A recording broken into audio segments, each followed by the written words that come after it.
mercado deu uma recuada aí na queda, será que é o momento de segurar o aporte? Por quanto tempo vai se estender o impacto econômico gerado por essa crise? E ainda, será que o mercado já precificou a possível recessão econômica que a gente terá aí pela frente? Essas são algumas das perguntas que eu respondi lá no Instagram e eu vou responder para vocês hoje.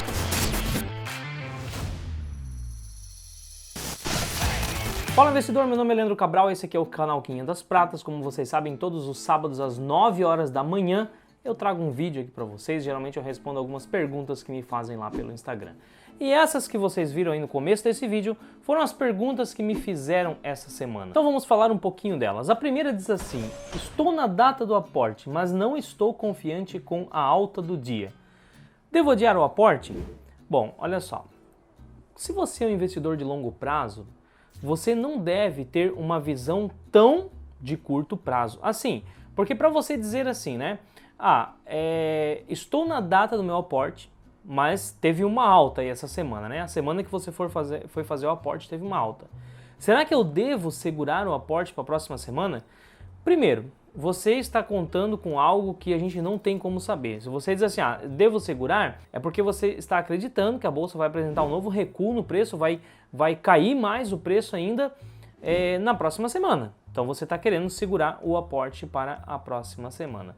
Mas ainda assim eu vejo que isso é um pensamento de curto prazo. Porque veja bem, o que você tem que avaliar é o seguinte: não como que estará o preço desses ativos nas próximas semanas, e sim na próxima década. Imagine daqui a 10 anos. Então observe tudo o que está acontecendo no cenário atual, essa crise que a gente está enfrentando aí, e imagine, bom, essa empresa que eu tenho em carteira, qual será a situação dela daqui a 10 anos? É impossível saber, mas a empresa apresenta sinais que nos faça acreditar, nos faça ter premissas em relação àquelas empresas ali. Então é essa análise que você tem que fazer. Qual será a situação da empresa daqui a 10 anos? Se você acredita que ela vai superar toda essa crise e vai estar muito melhor do que ela está hoje, é isso que importa. Então você compara esse patamar que ela vai estar daqui a 10 anos com a situação que ela está hoje, com o preço que ela é negociada hoje.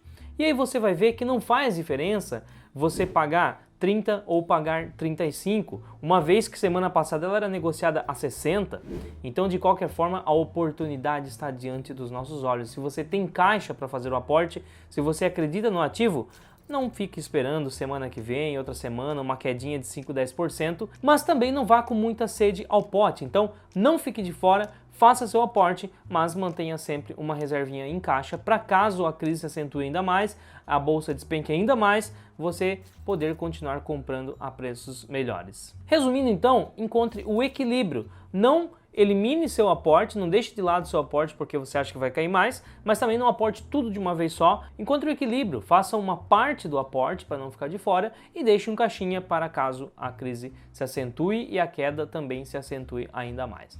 Bom, a próxima pergunta diz assim: você acredita que o impacto econômico gerado pela crise vai se estender por quanto tempo? Olha, eu teria que ter uma bola de cristal para dizer por quanto tempo, né? Será 1 ano, 2 anos, 3 anos? Não tem como a gente saber, tá? Não tem. Mas o que é fato é o seguinte: o Brasil passou por uma recessão há pouco tempo atrás, né? 2015, 2016 nós tivemos bastante dificuldades.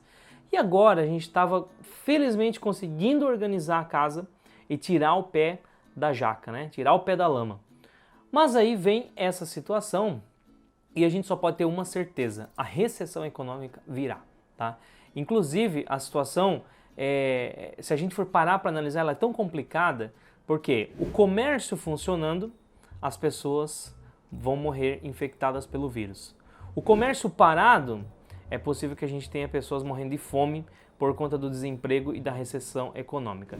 Então isso é um tanto dramático e pode até parecer um tanto exagerado, mas é a pura realidade. Nós estamos numa sinuca de bico, ou morre gente pelo vírus ou morre gente de fome da recessão econômica. Ou seja, nós passaremos muito provavelmente por tempos difíceis nos próximos meses, talvez nos próximos anos. E nós temos que estar preparados para isso, fazer uma boa seleção das empresas que estão preparadas para isso. Empresas com margens altas, empresas com caixa robusto, empresas que já têm um histórico de superar crises desse nível aí.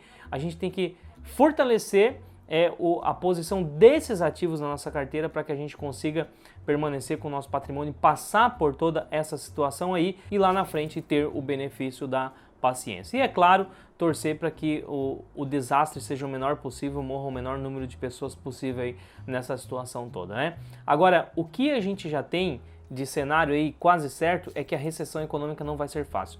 Porque, gente, o Brasil não está preparado para as empresas, a maioria das empresas do Brasil e até pessoas não tem caixa, não tem reserva. Então, quando a gente tem uma semana parado, o que acontece? As empresas já começam a ficar com dificuldade. 2 semanas já é quase certo que a empresa vai ter que começar a demitir funcionário. Uma empresa que demite funcionário é um profissional na rua sem salário ele não tem dinheiro para ir lá na esquina lá fazer uma compra. O camarada que está lá fazendo a venda dele lá na esquina lá, ele precisa dessa compra, essa compra não vai sair, ele também vai ficar sem dinheiro, ele vai ter que desempregar o funcionário que está lá trabalhando com ele, e aí a gente entra num efeito dominó. A crise pode ir se acentuando cada vez mais. Isso eu estou falando de 2 semanas.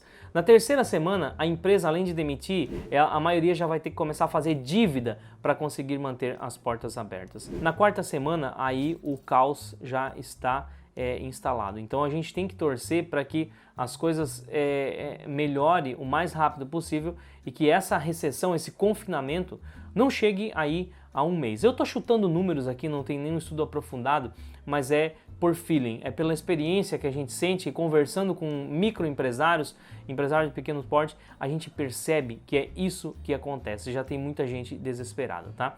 Então, não vai ser fácil. A recessão econômica que a gente vai ter aí pela frente vai ser complicada. Agora, quanto tempo isso vai demorar, não dá pra gente saber, beleza? Bom, a última pergunta é assim, você acha que com essa queda de 50% o mercado já precificou uma possível recessão?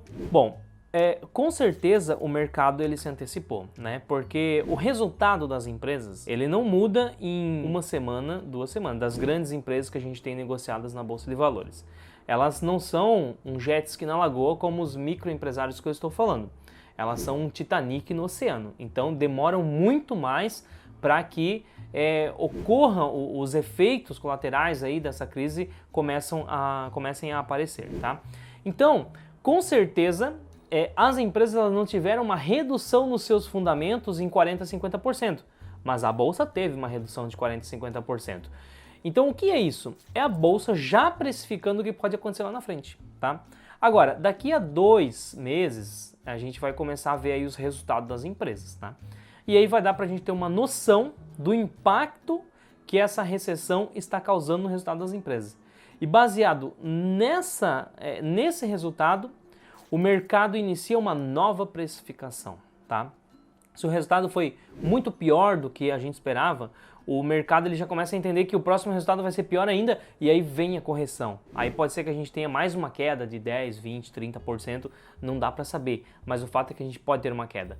Agora, não, o mercado estava esperando um recuo aí no resultado das empresas e não foi tão grave assim.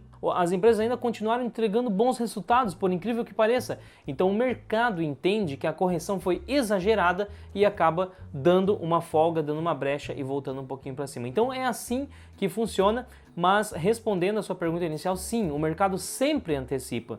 Porque se o mercado não fosse antecipar, nós teríamos que afirmar que uma queda de 40% a 50% que ocorreu no mercado foi porque o resultado das empresas já teve uma redução de 40% a 50%. E não tem como saber se já teve uma redução de 40% a 50% e não tem nem como saber se essa será a redução quando as empresas emitirem os seus resultados. Então isso nada mais é do que uma antecipação que o mercado faz precificando o novo cenário que está por vir aí pela frente. Bom, se esse vídeo foi útil, deixe aí nos comentários o que você achou, se você concorda com a minha opinião. Não esqueça de compartilhar esse vídeo com o maior número de pessoas e se não é inscrito, se inscreva no canal. Te vejo no sábado que vem às 9 horas. Fui!